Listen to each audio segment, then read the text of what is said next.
തിരുവനന്തപുരം ജില്ലയിലെ ബാലരാമപുരത്തിനടുത്ത് സ്ഥിതി ചെയ്യുന്ന എരുത്താവൂർ ശ്രീ ബാലസുബ്രഹ്മണ്യസ്വാമി ക്ഷേത്രം ഐതിഹ്യങ്ങളാലും പ്രകൃതിഭംഗിയാലും സമ്പന്നമായ ഒരു പുണ്യസങ്കേതമാണ്.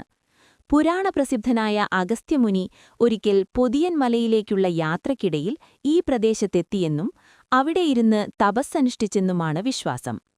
മുനി തന്റെ ആരാധനാമൂർത്തിയായ സുബ്രഹ്മണ്യനെ ഇവിടെ പ്രതിഷ്ഠിച്ച് ആരാധിച്ചുവെന്നാണ് കരുതപ്പെടുന്നത്. എരുതും ഊരും ചേർന്ന് എരുത്താവൂർ എന്ന പേരുണ്ടായെന്നാണ് നാട്ടുമൊഴി. പണ്ടുകാലത്ത് കന്നുകാലികളെ മേയ്ക്കുന്നവർക്ക് ഈ മലമുകളിൽ വെച്ച് ദിവ്യമായ അനുഭവങ്ങളുണ്ടായതായും പറയപ്പെടുന്നു.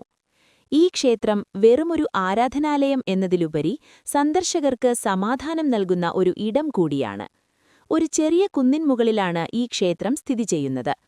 കുന്നിൻമുകളിൽ നിന്നുള്ള കാഴ്ചയും തണുത്ത കാറ്റും പ്രശാന്തമായ അന്തരീക്ഷവും ഭക്തരെ ആകർഷിക്കുന്നു.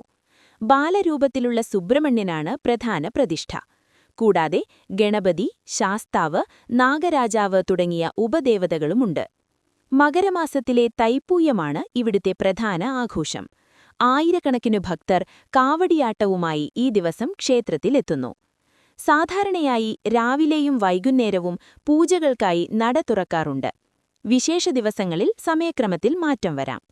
കുന്നിൻമുകളിൽ സ്ഥിതി ചെയ്യുന്നതിനാൽ ചെറിയൊരു കയറ്റം കയറി വേണം ക്ഷേത്രത്തിലെത്താൻ. ഇത് ഭക്തർക്ക് ഒരു ചെറിയ ട്രെക്കിംഗ് അനുഭവം കൂടി നൽകുന്നു. എരുത്താവൂർ ശ്രീ ബാലസുബ്രഹ്മണ്യസ്വാമി ക്ഷേത്രത്തിലെ ഏറ്റവും പ്രധാനപ്പെട്ട വിശേഷമാണ് തൈപ്പൂയ കാവങ്ങി മഹോത്സവം. പഴനിയിലെ തൈപ്പൂയത്തിന് സമാനമായ ആചാരങ്ങളും ആഘോഷങ്ങളും ഇവിടെ നടക്കുന്നതിനാലാണ് ഈ ക്ഷേത്രത്തെ കേരള പഴനി എന്ന് വിളിക്കുന്നത്. സാധാരണയായി ജാനുവരി-ഫെബ്രുവരി മാസങ്ങളിലായി 10 ദിവസമാണ് ഉത്സവം നടക്കുന്നത്. തൈപ്പൂയത്തിന് 10 ദിവസം മുൻപ് കൊടിയേറ്റത്തോടെ ആഘോഷങ്ങൾ ആരംഭിക്കുന്നു. ഉത്സവത്തിന്റെ ഏറ്റവും വലിയ ആകർഷണം തൈപ്പൂയ ദിവസം നടക്കുന്ന കാവടി ഘോഷയാത്രയാണ്. ഭക്തർ വിവിധ തരത്തിലുള്ള കാവടികളേന്തി ക്ഷേത്രത്തിലേക്കെത്തുന്നു.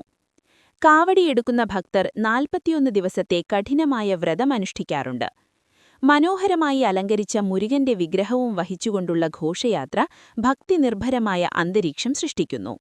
ഭസ്മാഭിഷേകം, പാലഭിഷേകം, പനിനീരഭിഷേകം എന്നിവ മുരുകന് വളരെ വിശേഷപ്പെട്ടതാണ്. ക്ഷേത്രത്തിലെ പ്രധാന ആചാരങ്ങളിലൊന്നായ ഉത്സവബലി ഉത്സവദിനങ്ങളിൽ നടക്കുന്നു. ഉത്സവത്തിന്റെ അവസാന ഭാഗമായി പള്ളിവേട്ടയും തുടർന്ന് ആറാട്ടും നടക്കുന്നു. ഉത്സവ ദിവസങ്ങളിൽ എല്ലാ ദിവസവും ഉച്ചയ്ക്ക് അന്നദാനം ഉണ്ടാകാറുണ്ട്. കുന്നിൻമുകളിൽ സ്ഥിതി ചെയ്യുന്ന ക്ഷേത്രമായതിനാൽ കാവടിയുമായി പടികൾ കയറി ഭക്തർ എത്തുന്ന കാഴ്ച ഏറെ പ്രത്യേകതയുള്ളതാണ്.